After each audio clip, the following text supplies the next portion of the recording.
seputar rumah tangga. 11 perkara jangan sampai dilakukan oleh pasangan suami istri, kalau tidak maka hubungan suami istri dianggap berzina, dan anaknya kalau Allah takdirkan dikaruniai maka menjadi anak zina. Apa saja 11 perkara ini? Ini perkara yang bahaya, harus diperhatikan oleh orang yang sudah berumah tangga. Karena di masyarakat awam khusus umumnya, bahkan di sebagian yang sudah mulai hijrah juga, terkadang ada hal-hal yang tidak dipahami dalam hukum-hukum berumah tangga, yang harusnya hubungan suami istri itu mendapatkan sebuah pahala, sebagaimana hadis Nabi SAW, wa fi bud'i ahadikum sadaqah, bahwa menggauli seorang istri itu sebuah sedekah, karena mendatangkan 11 perkara ini akhirnya menjadi dosa, bahkan dianggap berzina.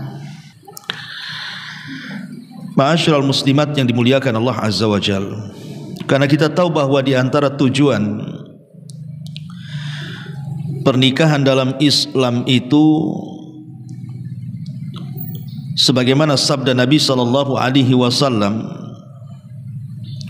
dalam sebuah hadis yang masyhur, ya ma'syaras sabab man istata'a minkumul ba'ata falyatazawwaj fa innahu aghaddu lil basari wa ahsanu lil faraji wa man lam yastatif alaihi bis saumi fa innalahu wijaun.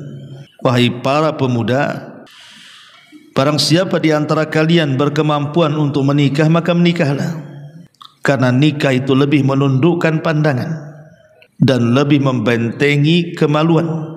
Dan barang siapa yang tidak mampu, maka hendaklah dia berpuasa, karena puasa itu bisa menjadi benteng. Artinya tujuan pernikahan itu salah satunya adalah untuk melampiaskan hasrat yang halal.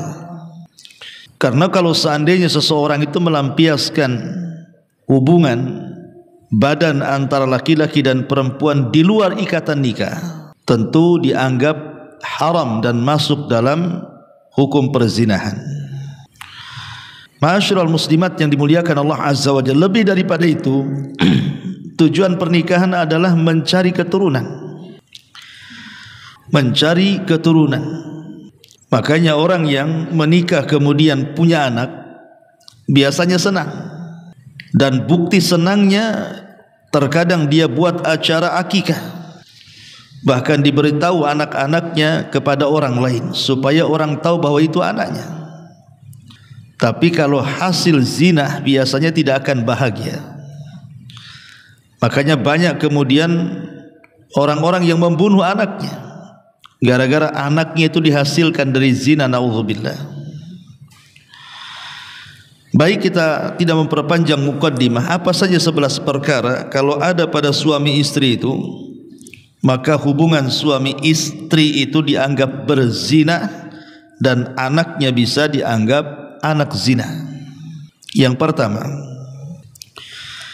suami ataupun istri dalam hubungan rumah tangga, entah salah satu dari keduanya atau dua-duanya suka mencela agama, baik yang dicela itu Allah, baik yang dicela itu Rasul, baik yang dicela itu Al-Quran.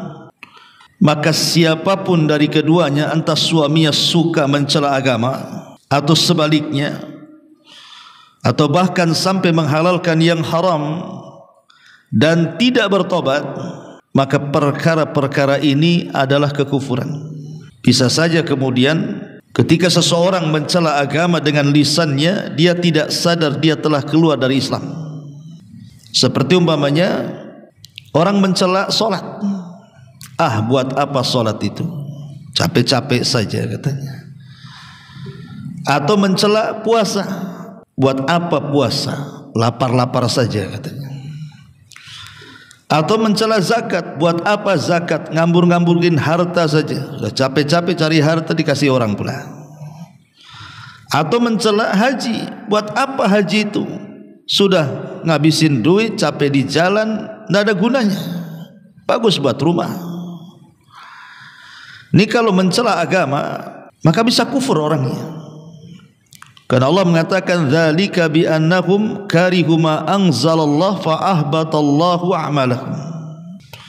Ketika mereka membenci apa yang Allah Subhanahu wa taala turunkan kepada mereka, maka Allah akan gugurkan amalan mereka.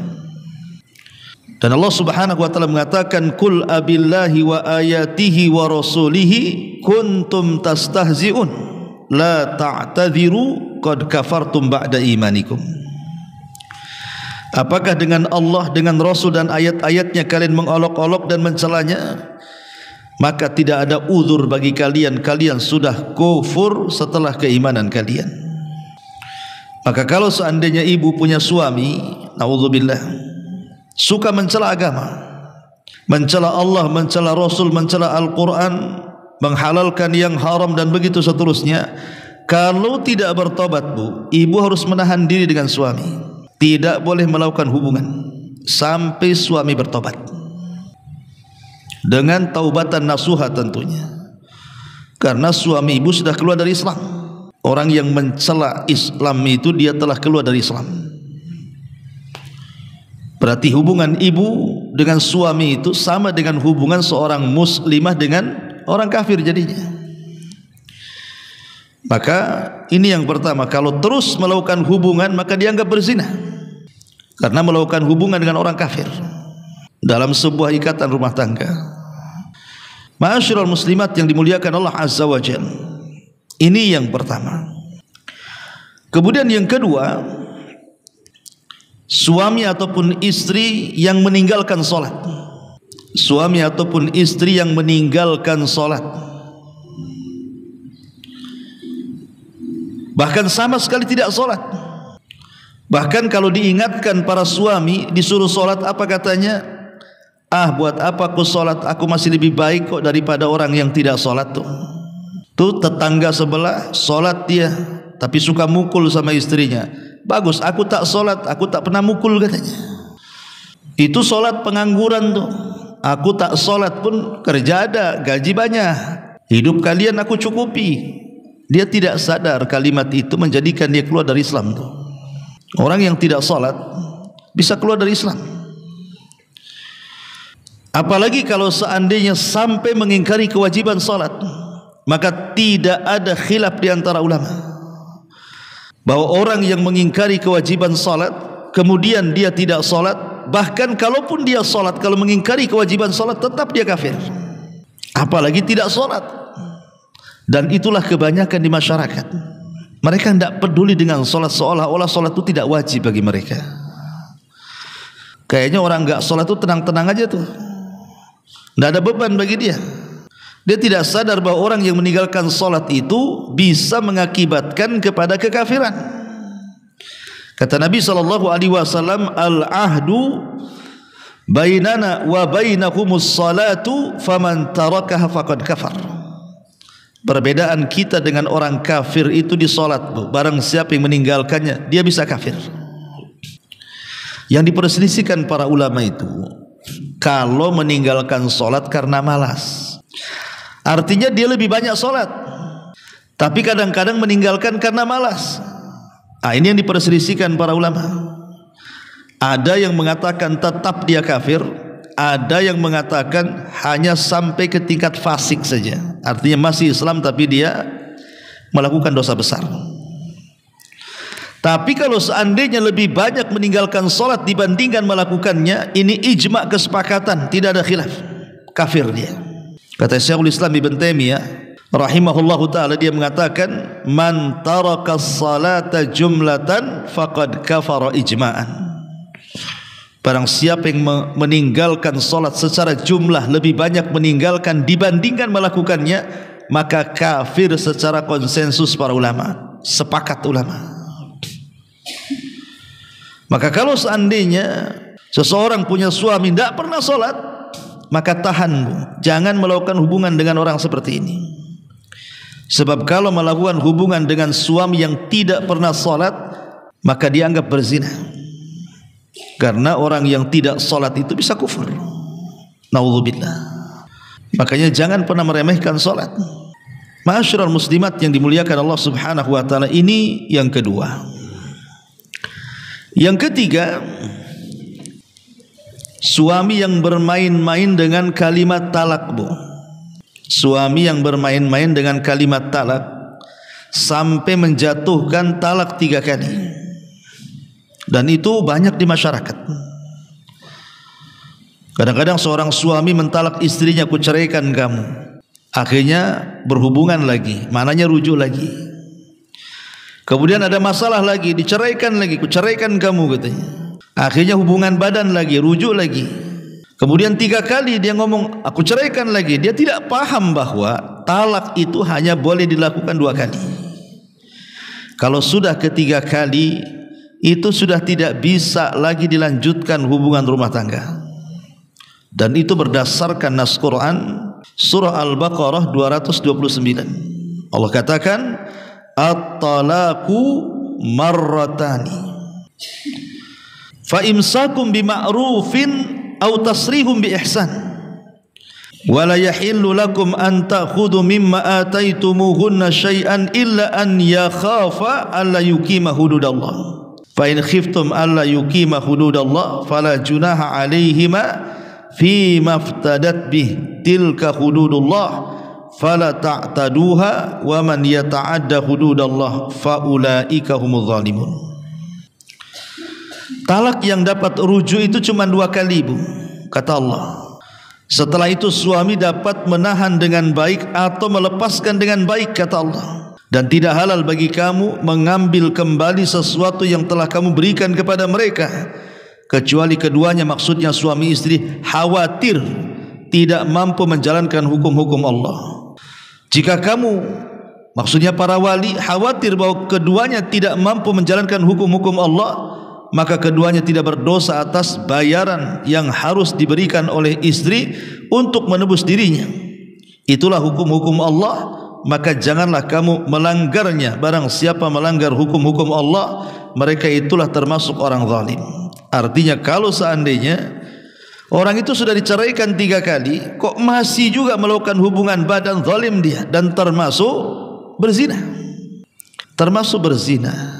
Enggak boleh. Makanya kenapa ini nasihat juga para suami, sampaikan ibu kepada para suami, jangan mudah mengucapkan kalimat talak. Karena kalimat talak ini sungguh-sungguhnya memang dianggap sungguh-sungguh, main-mainnya pun dianggap sungguh-sungguh. Walaupun seorang suami bermain-main mengucapkan kalimat talak, tetap jatuh talak itu, apalagi sungguh-sungguh.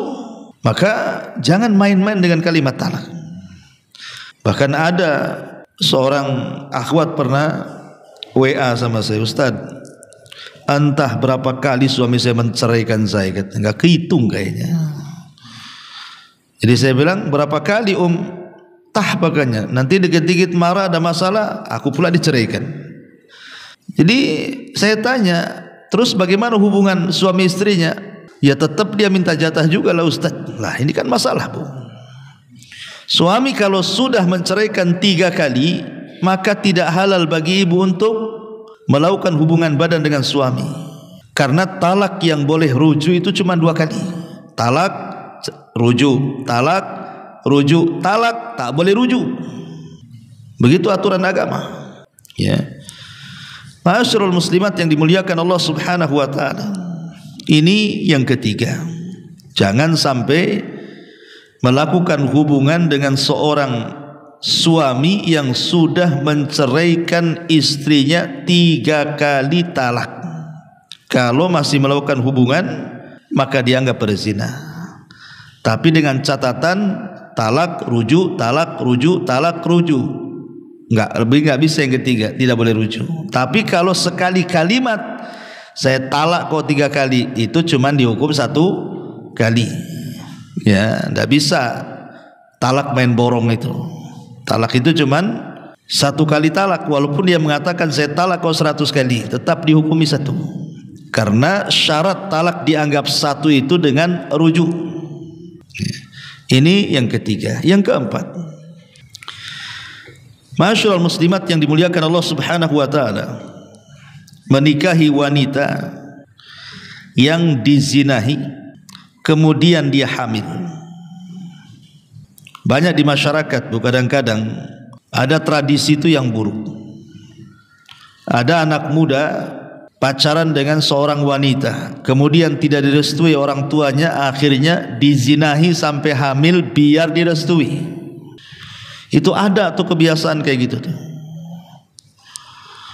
Jadi menikahi orang yang sudah dizinahi kemudian dia hamil. Setelah hamil baru dinikahi itu. Ma'asyiral muslimat yang dimuliakan Allah Azza wa Jalla, memang kita katakan terjadi perselisihan ulama. Apakah boleh seseorang itu menikahi wanita yang sudah hamil karena dizinahi? Dalam mazhab Hanafiyah dan juga Syafi'iyah, boleh menikahi wanita hamil dari zina, tetapi dia mengatakan fala yahillu lahu wat'uha hatta tadha, tapi hanya boleh dilakukan akad saja. Selepas akad pernikahan tidak boleh digauli sampai melahirkan, supaya tidak tercampur antara sperma haram dengan sperma suci. Kenapa demikian? Karena Rasul yang mengatakan, man kana yu'minu billahi wal yaumil akhir fala yasqi ma'uhu zar'a ghairihi. Barang siapa yang beriman kepada Allah dan hari akhir, maka tidak boleh mengairi airnya kebun yang diairi orang lain. Hadis ini seolah-olah umum. Apakah yang menikahinya orang yang menzinahinya, ataukah yang menikahinya bukan orang yang menzinahinya? Tetapi para ulama ada juga mengatakan bolehnya menikahi wanita hamil itu khusus bagi yang menzinahinya saja. Tapi yang tidak menzinahinya hanya untuk menyelamatkan rasa malunya saja, maka tetap dalam agama tidak boleh. Karena tidak boleh mengairi air kebun yang sudah diairi orang. Ini kinayah dari Nabi. Tapi dalam mazhab yang lain, mazhab Maliki dan Hambali mengatakan tidak boleh menikahi wanita hamil. Apakah hamilnya atau apakah dinikahi orang yang menghamilinya atau dinikahi bukan orang yang menghamilinya, tetap tidak boleh secara mutlak sampai melahirkan. Jadi sini ada dua pendapat. Ada yang membolehkan tapi dengan catatan bagi yang menzinahinya saja. Itu pun setelah menikah tidak boleh digauli sampai dia melahirkan. Tapi ada yang mengatakan mutlak tidak boleh. Dan inilah pendapat yang kuat sebenarnya. Karena Syekh bin Baz rahimahullahu ta'ala ditanya tentang hukum orang yang menikahi wanita hamil dari hasil zina itu. Beliau mengatakan la yajuzul aqdu 'alaiha hatta tathura. Tidak boleh melakukan akad pernikahan sampai betul-betul wanita itu suci, artinya melahirkan anaknya. Dari sini kita tahu bahwa fatwa beliau dilarang mengikuti mazhab Hambali tentunya.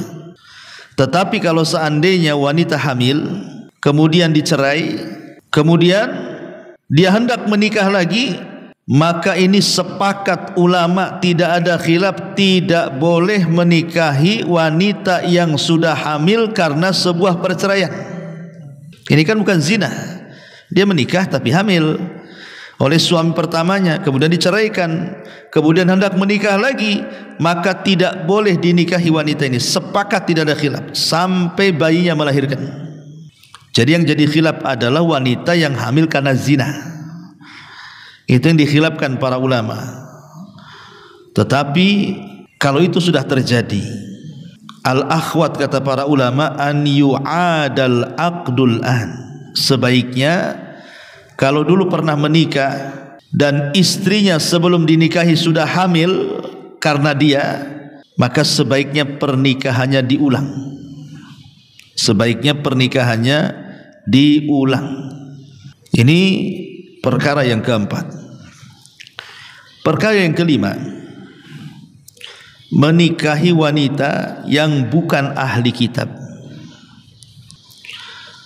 Umpamanya ada seseorang menikahi wanita dan agamanya Hindu atau Buddha atau Konghucu atau Tepekong atau apa itu agama-agama di luar daripada ahli kitab, ya. Maka wanita-wanita di luar ahli kitab, maksudnya Yahudi dan Nasrani. Kalau Yahudi Nasrani boleh, laki-lakinya Muslim, wanitanya Yahudi atau wanitanya Nasrani, dalam Islam masih dibolehkan, tapi dengan tata cara Islam pernikahannya. Tapi kalau wanitanya dia bukan Yahudi, dia bukan Islam, tapi Hindu, Buddha, Konghucu atau apa namanya, maka dilarang, tidak boleh. Karena Allah Subhanahu wa taala berfirman, wala tankihul musyrikati hatta yu'min wala amatun mu'minatun khairun mim musyrikatin walau a'jabatkum. Janganlah kalian menikahi wanita-wanita musyrik sehingga mereka beriman. Sungguh budak perempuan yang beriman lebih baik daripada perempuan musyrik, walaupun perempuan musyrik itu sangat menggodamu.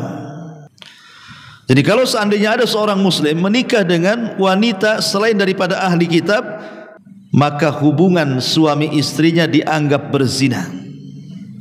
Dan kalau punya anak, anaknya dianggap anak zina. Tidak boleh. Maka hati-hati bu. Ya, kalau ibu punya anak perempuan atau anak laki-laki, perhatikan jodoh mereka. Jangan nyasar pula ke orang-orang kafir, karena bahaya. Ataupun sebaliknya, ahli kitab tapi masalahnya perempuannya dari kita, wanitanya seorang muslimah, laki-lakinya Yahudi ataupun Nasrani, tetap tidak boleh. Jadi kalau wanita muslimah menikah dengan laki-laki Nasrani atau laki-laki Yahudi, tetap tidak boleh. Pernikahannya kalau dilanjutkan dianggap berzina. Jadi yang dibolehkan itu cuma satu perkara saja, laki-lakinya dari kita, perempuannya Nasrani atau Yahudi. Tapi sebaiknya janganlah cari Yahudi ataupun Nasrani. Wanita muslimah lo berserak di mana-mana. Ngapain pula cari wanita-wanita di luar daripada Islam? Karena sudah banyak membuktikan survei itu, ketika laki-lakinya muslim, perempuannya ahli kitab, kemudian punya anak, anaknya jadi gado-gado bu. Ada yang ikut agama bapaknya, ada yang ikut agama ibunya. Udah kayak rumah tangga rujak bu. Macam-macam di situ rasanya, ada yang kecut, ada yang manis, ada yang nggak jelas jadinya kan bu. Ya, maka sebaiknya carilah yang seagama. Ini yang kelima. Yang keenam, nikah mut'ah. Nikah mut'ah ini tradisi orang Syiah bu. Al-Imam Ibnul Mundhir rahimahullahu taala mengatakan, Ja'anil awaili rukhsah, Ja'anil awaili ar-rukhsatu fiha wa la a'lamul yawma ahadan yujizuha illa ba'du rawafid. Kata beliau, memang dulu di zaman Rasul pernah Rasul sallallahu alaihi wasallam memberikan rukhsah boleh nikah mut'ah, tapi hari ini kata beliau, aku tidak tahu ada satupun ulama ahli sunnah yang membolehkan nikah mut'ah kecuali orang Rafidhah. Orang Rafidhah itu orang Syiah.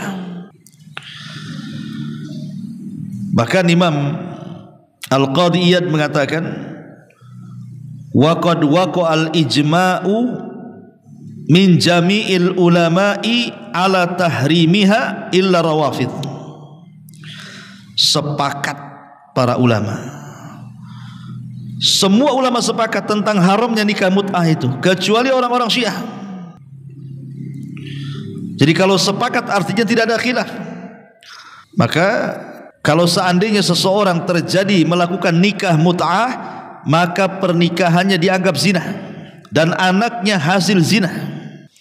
Karena tidak ada beda mut'ah itu dengan menyewa pelacur bu. Apa bedanya? Nikah mut'ah itu dengan menyewa pelacur itu kurang lebih saja.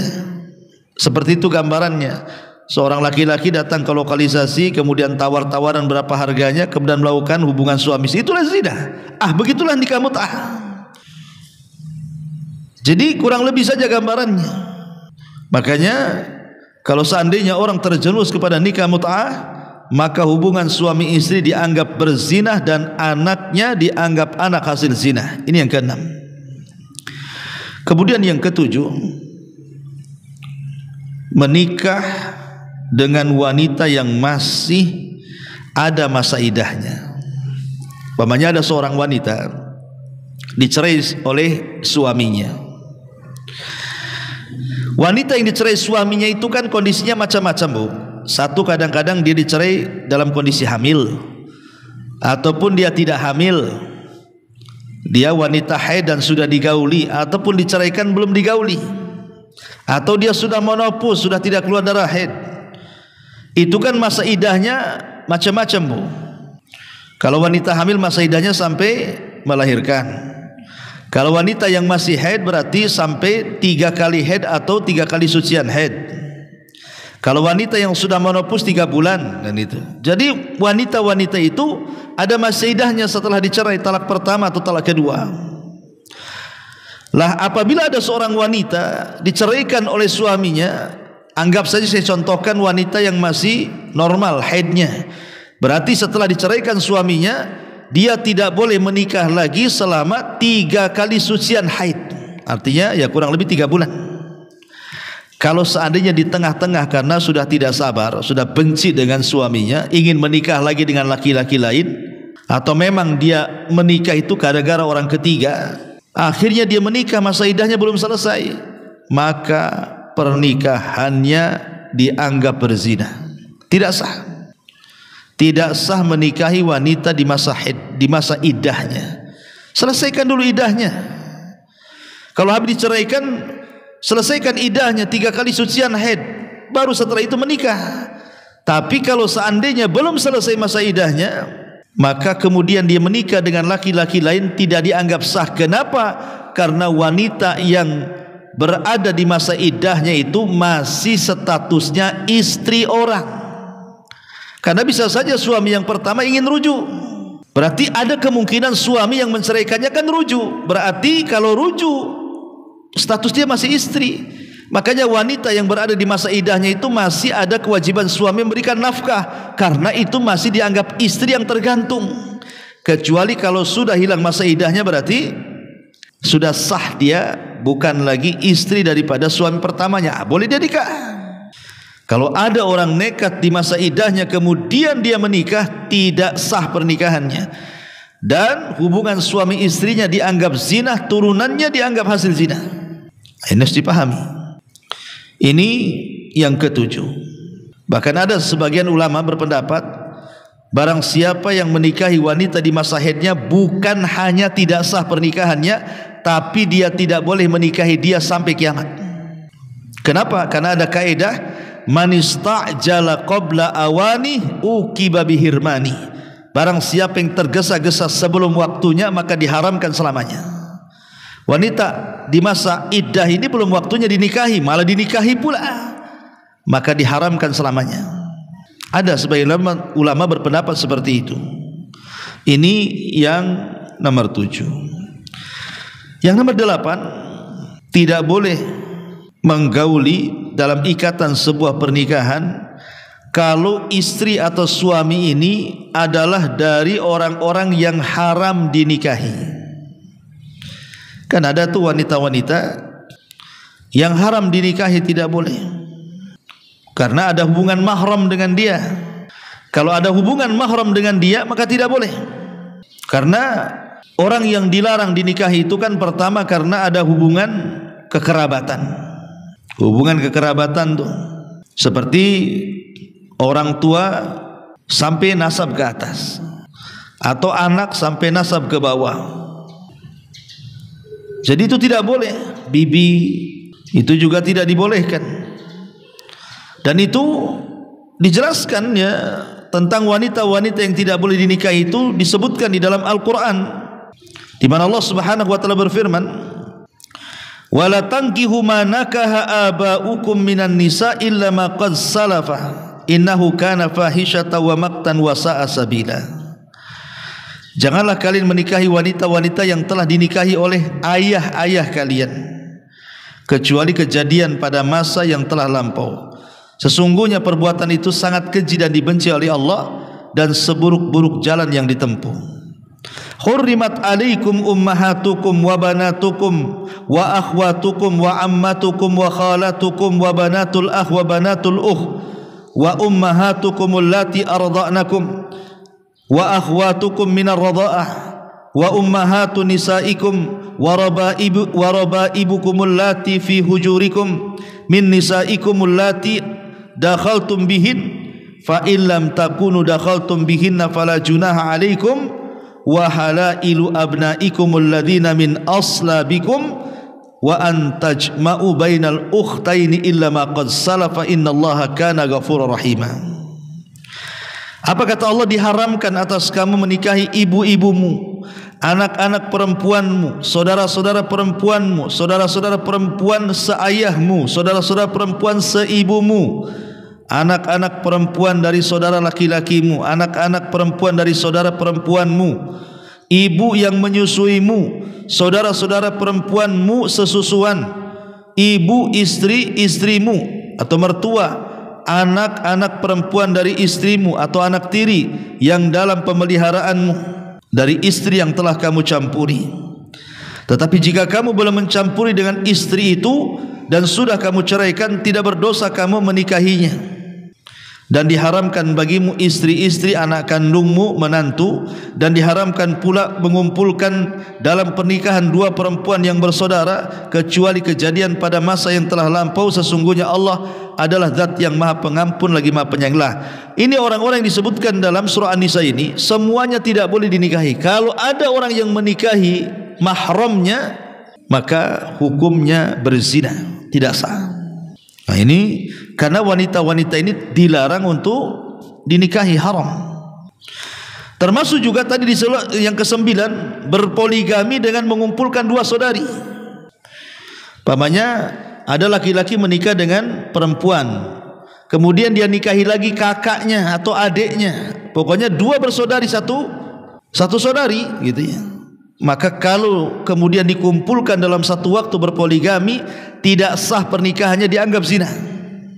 Ataupun yang ke-10, menikahi dengan saudari susuan, maka itu tidak boleh. Karena di zaman Rasul ada gitu ya, seorang sahabat yang menikahi wanita susuan, dia tidak tahu awalnya, setelah kemudian diberitahu jadi tahu, akhirnya bercerai padahal anaknya sudah banyak kan ya. Maka ini juga tidak boleh. Dan yang terakhir tentunya ini yang paling parah adalah kumpul kebo. Bukan kebo yang betul yang kumpul, Bu. Orang di kebo-kebokan ya karena kayak kebo dia kumpul. Kebo kan kalau ngumpul dengan kawannya gitulah, Bu. Nggak mungkin dia terpisah tuh. Dia kumpul-kumpul aja di situ. Nah itu banyak sekali orang yang belum menikah hidup satu atap. Ada kan, Bu? Banyak di Batam ini. Kalau jadi wanita simpanan orang-orang dari Singapura kan banyak tuh. Naudzubillah. Ya. Kadang-kadang yang lebih parah lagi, saya dapat cerita, ini si istri ini punya suami di Jawa, tapi kadang dia menikah lagi dengan ape-ape dari Singapura. Ini kan, ya Allah ya Rabbi, ini banyak di Batam ini kan. Naudzubillah, Bu. Tidak boleh wanita yang sudah menikah, tidak boleh dia berpoligami. Yang boleh poligami itu laki-laki. Ya, atau memang sama sekali tidak terikat dengan pernikahan, hidup satu atap, maka ini dianggap berzina. Naudzubillah, tidak dibolehkan dalam Islam. Dan kalau dia melakukan hubungan ya zina, anaknya hasil zina kan itu. Maka dan ini sebuah tanda-tanda dari tanda-tanda akhir zaman. Kata Nabi, inna min asyratis saati an yurfa al-ilmu wa yansyurul jahlu wa yabsu zina. Di antara tanda-tanda dekatnya kiamat adalah diangkatnya ilmu, tersebarnya kejahilan, dan tersebarnya perzinahan di mana-mana. Inilah 11 perkara jangan sampai ada pada suami istri, kalau tidak maka dianggap berzina dan anaknya anak hasil zina. Dan anak hasil zina itu, Bu, kasihan hidupnya. Sebenarnya kalau orang tuanya paham kalau dia punya anak hasil zina itu, apa tidak kasihan dengan anaknya? Pertama, dia tidak boleh nasabkan kepada bapaknya. Anak hasil zina itu hanya boleh dinasabkan kepada ibunya.